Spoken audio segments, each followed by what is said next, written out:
Hello, and here we are, going live again. I'm really looking forward to connecting with some of you as you join the broadcast. This is the first in a series of broadcasts, and which I'm really excited about. And I'm going to be focusing on women in business, female entrepreneurs.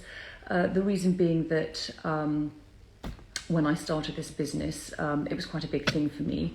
And one of the things I've really enjoyed the most has been meeting other people and learning their stories, learning about how they set up their businesses and why they set up their businesses.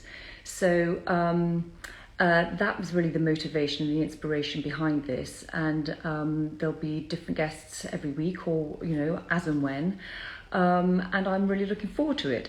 So today's broadcast I'm doing with Sarah Austin. So for those of you who don't know Sarah, she is the founder of the Really Helpful Club, who I've been collaborating with recently. And Sarah will tell you a lot more about it and be able to flesh it all out. But in short, it's a brilliant organisation founded by Sarah. She will tell us when, in which it's really a forum for people to get together, to meet, to network. And Sarah's just going to be joining now. Let me just, here we go.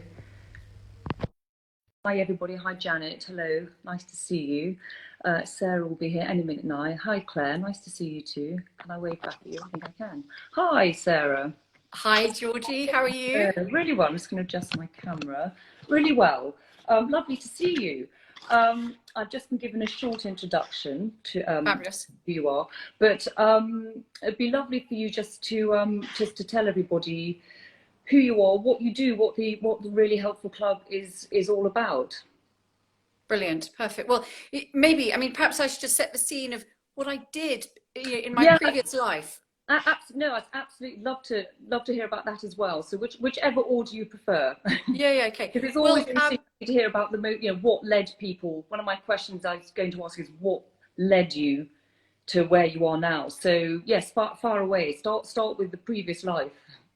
Goodness me, life before Really Helpful Club and life before children. That feels like a long time ago. So going back sort of a million years ago, I read classics and modern languages at Oxford, and then when I left there I went into the city and I spent 10 years there as a fund manager, and it was a fantastic career. Great place to start your working life. Comes with a great buzz, really challenging, and I loved every minute. And then when I had my first child, I found myself in a very fortunate position. So I was able to leave work. So I took an extended career break, and I've devoted myself as a stay-at-home mother, full-time mother, to my two children, who are now 16 and 12, before I launched Really Help the Club. Right. So at what stage? So at what stage did you say you stopped working in the city? How old were your children? When I had my first child. Oh, sorry. So I took that opportunity. I'd worked for 10 years. I'd had a wonderful time in the city, and I'd achieved a lot of things. Yeah. And I found myself in a position where I absolutely loved being a mum, and I wanted to devote myself to them. And so it was an equally very fulfilling time in my life. Yeah, and a really common story. I mean, that's my story too. I had a good 10 years at home with children, 3 children, raising them, and then in my case it was time to start thinking about something else. So what led you to what was how did it all start with the Really Helpful Club? What prompted you, and how did it grow? Well, it's one of those things that has evolved, and I think that's what's so interesting about business as well. Nothing ever ends up being what you originally, I guess, intend it to be. But what I could see was how important our networks are. And also that everything we're ever looking for in life, whether it's in our business life, in our personal life, it's best found through a personal recommendation. Yes. And we know that because it's more trusted, it's more reliable, and bluntly, it's actually a much quicker and more efficient way of getting to it. Yeah. And I always liken it to I think particularly as women, we are running 100-meter races all over the place in our life, whatever it is that's preoccupying us at that particular moment in time. And what better than to get a really valuable piece of advice or recommendation from someone who's been there, done it, tried it, tested it, and they're almost sort of helping you to achieve that goal and to fulfill that particular mission of the day, without having to go and do it yourself. And so I guess the idea behind it was taking the power of the network and then leveraging that with the reach and the scale of the internet, so that you wouldn't just limit that knowledge and experience that we have within our own networks and our own friendship groups, but we're able to take that and scale it to the internet, and therefore to get the multiplier effect of benefit of everybody's knowledge.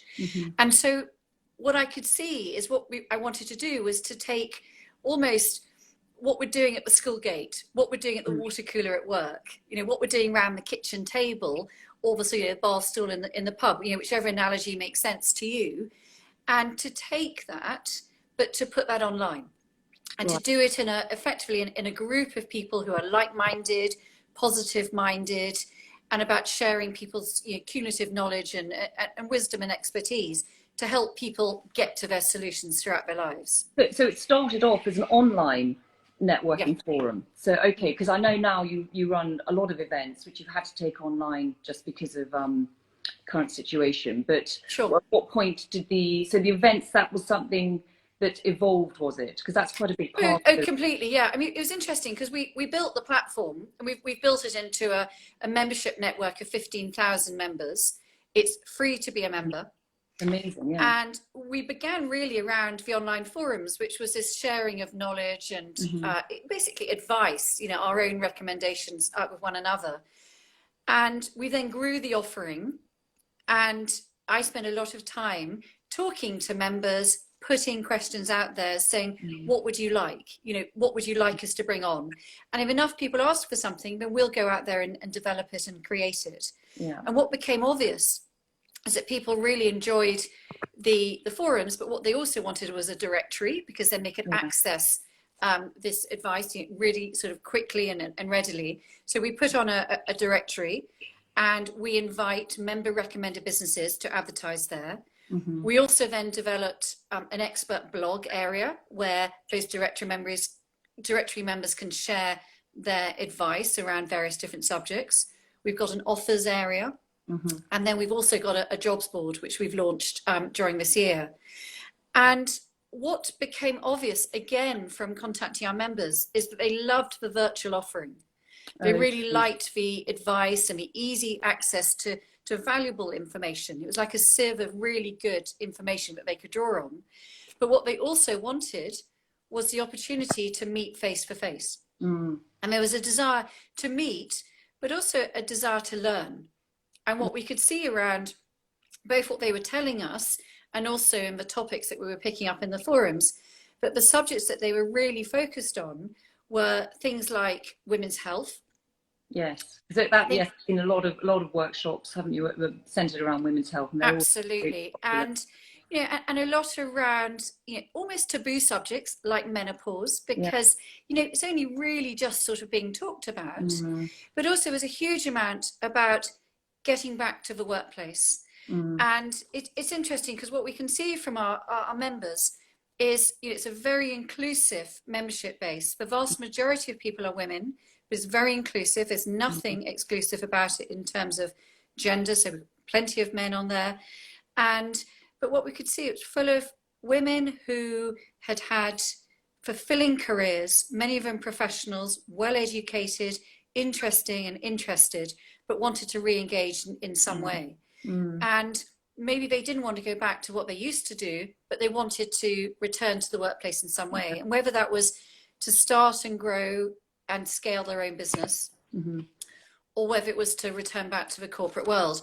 And so with that was the beginning of our events program. Okay.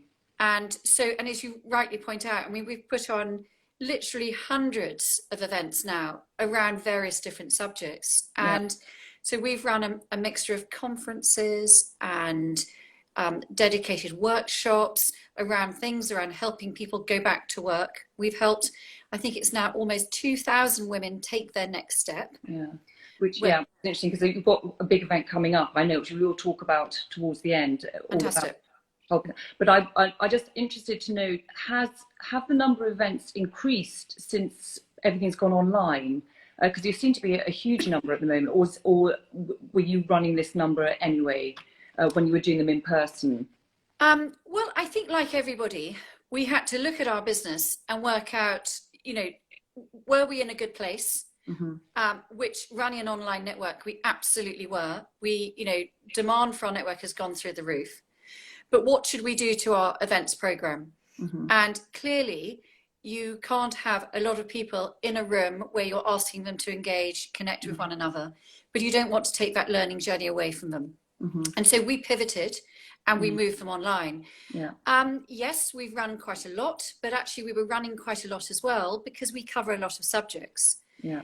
And but we found that attendance has gone through the roof because, again, it's just open to everybody all around. It doesn't matter where they are; they can all. Well, suddenly some of those obstacles that historically have got in the way, like I can't get there on time, I don't live close enough. Maybe actually logistically it's just a bit too difficult. Well, suddenly actually you're just giving an hour of your time as opposed to a morning or a day. Yeah. So yes, exactly. So there are benefits. I really miss meeting up in person. I can't wait to be able to do offline meetings again, in whatever form. But you're absolutely right. There have been positive things about having to do it all online. I think we should just mention now, because I want to move on to other things. But just since we're talking about events, I do think you should just quickly let people know about your event coming up next week, because it's a big one, and I know it's very important to you. And you say what it is, but you've basically getting some great speakers to come and talk about business and getting back into business. And do you want to just quickly let everybody know what that one's about? No, delighted to. Thanks, Georgie. And actually, I'll plug it back at you. Georgie is going to be running one of our expert roundtable sessions. So for anyone that's listening in and is a fan of Georgie, it's a great opportunity to be able to access her enormous wisdom and knowledge in one of our workshops. So thank you, Georgie. We're always grateful for your kind support and for helping us with these. So for everyone who's interested in this is an event which is happening online. It's happening next Wednesday, the 23rd of September, and it starts between 8:30 in the morning. Registration starts then, and it ends at 1 o'clock. We're going to run a series of keynote talks, a whole load of roundtable workshops, and plenty of networking opportunity as well. Even if you can't make it between 8:30 and 1 as the entire session, don't worry, because we're hoping to record most of it, and we'll be able to put that together and to send it to anyone that does book in. So please don't let timings be a deterrent. We're using a brand new platform called iBreakthrough, which has come over from the US. It's very established in the US. And we've never come across anything as interactive and experiential. Brilliant. You did a run through earlier this week. It is very good, actually, and intuitive as well. It's really great, isn't it? And what is fun is, your login, and, I think if we're all honest with ourselves, yes, we were very afraid back in March. We all, I think, adopted again as individuals. We pivoted ourselves. We moved to the Zoom model. Yes. Whether it's it served us very well. Well, it has, hasn't it? So whether it's a parent, whether it's a business, I think we've all adapted to online learning and connecting with each other online. But I think if we're honest, we're a bit bored of Zoom and a bit zoomed out. And this platform is just fantastic because you really feel like you're in the room with somebody else. So people will arrive, they'll come into the virtual building, go up in a virtual lift, which is a bit of fun, go into their virtual floor, and then find their place at a virtual table. So you literally will be sitting at a table around other people. And so it's going to be a great fun, great sort of interactive experience. And lots of different topics that you're covering, which I think are relevant, to all the things that the Really Helpful Club is all about, really. Absolutely. So we've got keynote speeches from Miriam Gonzalez, who is the founder of Inspiring Girls, which is going to be fascinating. Yeah, should be brilliant. Yeah. We've got Eleanor Mills, who was the editor of the Sunday Times magazine. So we're going to have a really interesting viewpoint about what COVID has done in terms of its impact on women in particular, but also looking forward, how we, what her view of that is. We've got Emma Jones, who's the founder of Enterprise Nation, and she's an amazing network, which she's going to be talking all about how do we, as small and medium-sized businesses, look to grow ourselves out of this? How do we pivot? How do we accelerate forward? Because it comes with plenty of opportunities as well. I mean, we're delighted that we have sponsorship from St James's Place Academy, which offers a great opportunity for people looking for a return to work, but with a professional qualification, and also Vodafone Business, which is doing a huge amount to help people get themselves online and to grow their businesses online as well. So it'd be very exciting to hear from their head of small companies about what their viewpoint is for business. So it's it'll be a great morning, absolutely jam chock-a-block full of absolutely great stories, great information, great workshops, and actually a lot of fun as well. Meet people, that's the nice thing, we'll still be able to interact. So no, well, thank you for, because that really is that sort of event is very key to what you're all about, I feel. So I just want to sort of swing back to sort of running a business, setting it all up and so on. Something I'm interested in is what do you, what have you found the hardest part about running a business? Are they the setting up or the actual running of it? Is there some, are there particular challenges that you've had to get over? Well, I think anybody that pretends that it's easy is lying to you. And if it was that easy, we'd all be at it. And we'd all be... You're right, because one thing I've realised now, people who are successful, it's not a fluke. It's just a fluke. They have worked. They've worked very hard. And I think going solo is very interesting. It's very hard. I came from a corporate background where I worked in an office surrounded by people. And you had all that social interaction, but also all that intellectual stimulus and interaction as well. Yeah. And I think for solopreneurs, for people who are running a startup, it is really, really hard when you make that leap. It is it's tough. Yeah. But I think the getting started is the hardest point. You can have the idea, you can take it to a certain point, but when do you have that courage to take that first step? I was going to ask you that, because you come across as a very confident person. Did it take a lot of confidence?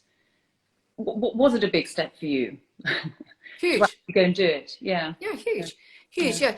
And it is. I knew the idea was good, and I love what it's grown into. But you do everything. And if you come from people who come from a corporate background, and particularly a professional background, you have a huge support network at work. And one of the things I learnt very early on is that you do need to build a support network around you.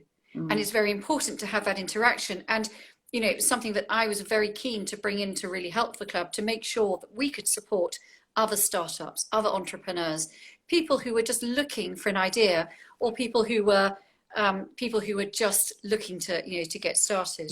And I think there's that classic sentence, which is courage before confidence. Yes. You have to have that courage. If you have that courage, you can take it, you can do it. And with that comes confidence, and with confidence comes more confidence, and ultimately that that leads to greater things. But it's I think it is, and the learning curve is never over. Yeah, which I think is what keeps people going, because you get bored. It would be boring otherwise. And you've got when you think you've got to the sort of the summit of the mountain. Yes. Bang. Something happens. Off you plummet into a new depth, as it were, and off you go again. So there's never a dull day. There's tough days, but there's never a dull day, and there's plenty of highs as well. Well, I was going to say, that was my next question. What have you found the most rewarding part? What have been the highs? I think smiles on people's faces, knowing the difference we're making.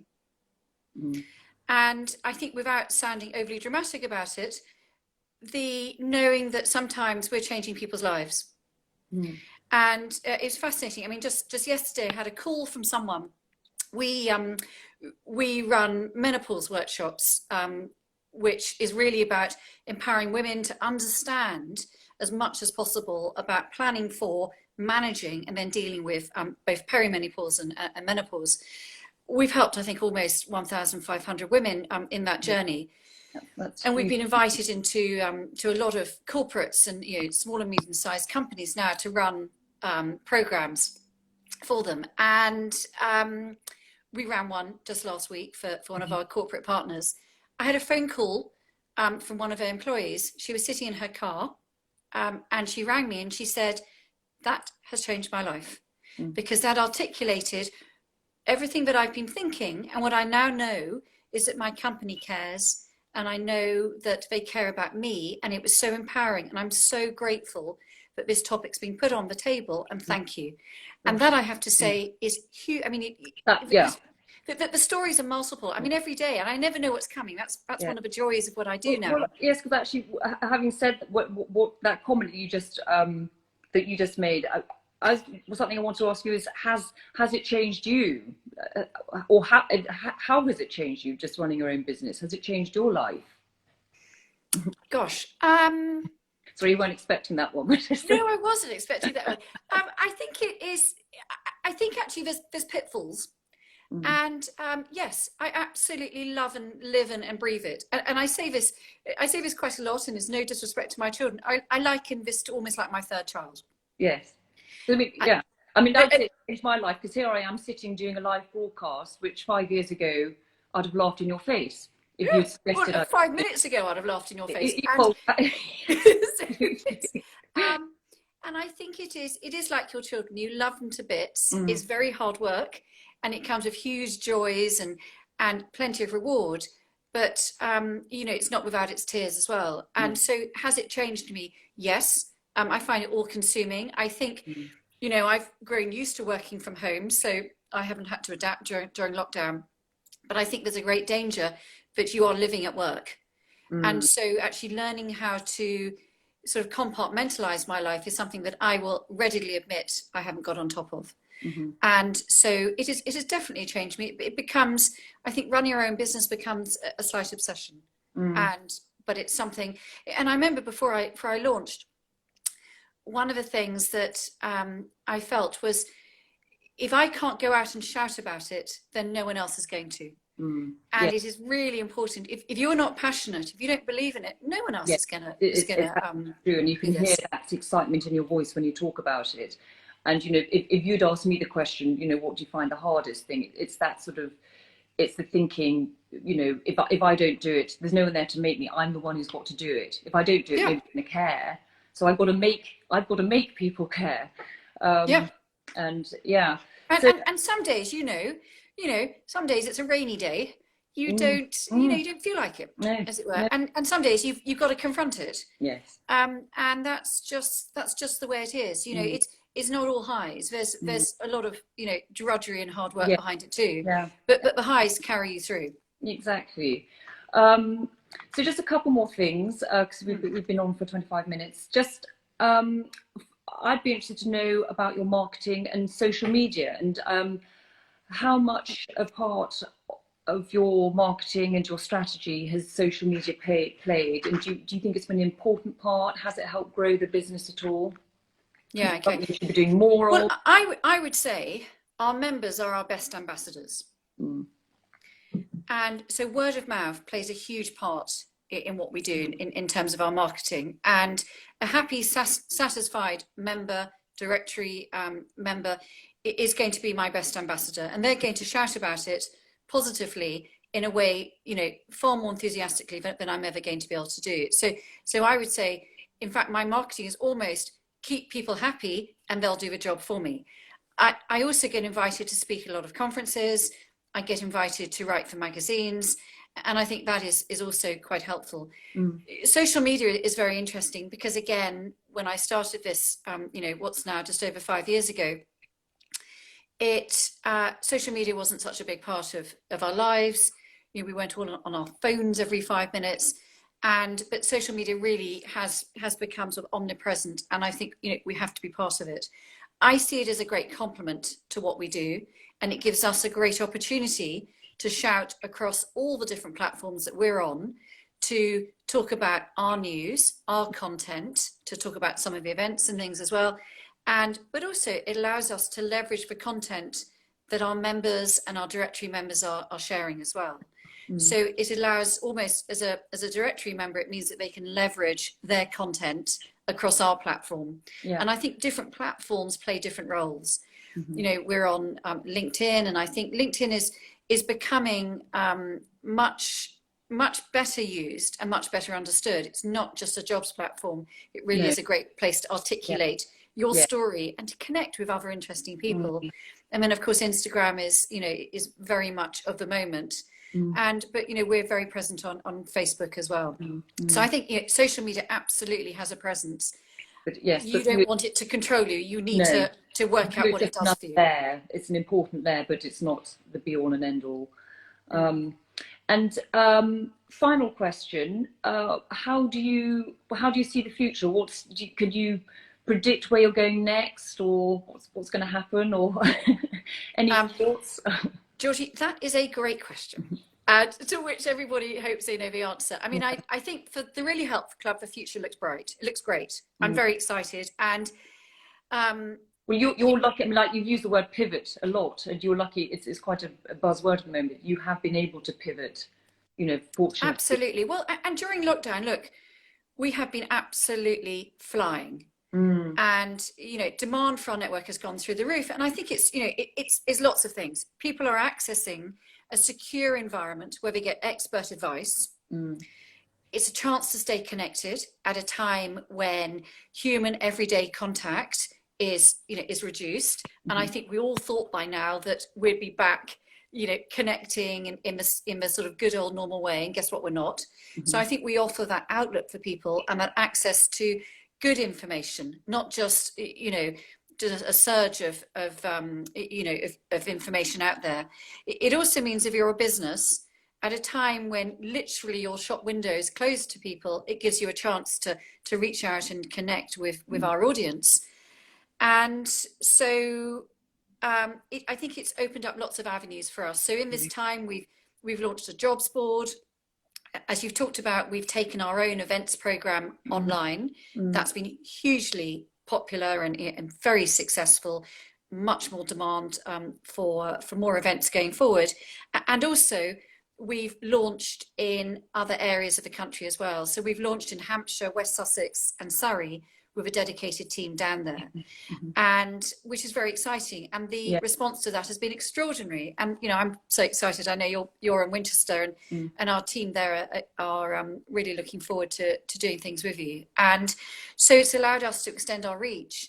And I think, you know, a big positive of what people are realizing as a result of lockdown is actually, yes, local is really important, but your reach has now extended. If you can be online, your reach now has no boundaries. And therefore, there are so many opportunities out there for people who can genuinely reach out and be online.